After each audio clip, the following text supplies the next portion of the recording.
Absolutely nothing like racing in Hamburg, and there's Javier Gomez just diving into the water. 19 degrees Celsius, a perfect 27 degrees in the air.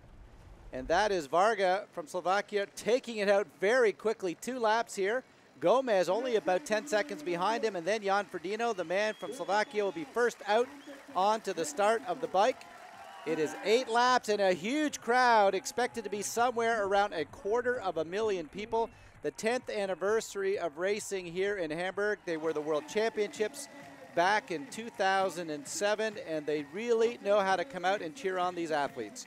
Chris McCormick now into that large group. It started off 2 groups of about 25. McCormack pulling the trail group up, and we are in for a fantastic run. But that man right there, former Olympic champion Jan Frodeno, day over, had a bit of a technical bike problem, had to stop. Going to be about 2 minutes behind when he comes off the bike. So big frustration for the 29-year-old. He'll have to get ready for the London race in a few weeks, where he's hoping to make the Olympic Games team. And as they come towards the end of the 8-lap, 40-kilometer, very technical bike course, who is going to have the run legs? Remember, many of these athletes thinking about London coming up. But there's the Hamburg race, and that is Ivan Rania right there, Javier Gomez as well, Chris Gimmel, who was a part of a breakaway at one point, Sven Rieder, the man who's had a couple bronze medal performances already this year, and Gomez putting the shoes on. Remember that incredible low 29-minute 10K run he had last year with Frodeno to win the overall race. Helmet in, and off they go. About 50 men will be out there. Brikankov right now starting to fall off the pace. If Brikankov had a top 4 today, he would be the #1 ranked man in the world. But that guy right there has a chance to take over #1 from Alistair Brownlee.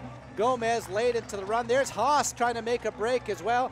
Brad Caulfield having his best race of 2011. And look at Will Clark having an unbelievable race. We've got 4 men now into the final break. It is Brad Caulfield, who has had a very, very average season up to this point. But Caulfield, who's been second, and twice he's been third in this course in Hamburg, will finally claim #1.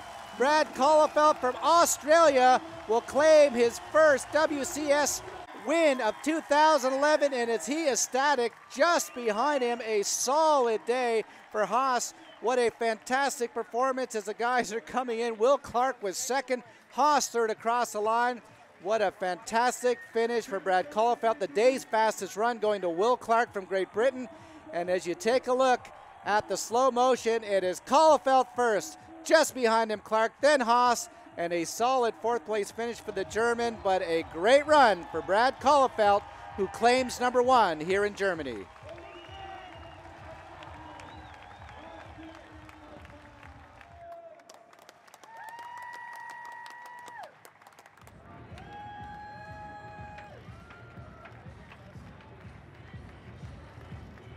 I think this is my 9th time in Hamburg, and I've got a bunch of podiums and 4th, 5th, 6th, and I knew, thinking, that last K, I can't lose this. I've been so close to sprint finishes here in Hamburg for the win, and I got my first ever podium in the World Cup here in 2003 with a sprint with Andrew Johns and Bevan Doherty, and I sort of thought about that one, and Tongyong as well. I've been so close, so I thought I'd just go for it in that last K and see what happens. And had good legs today.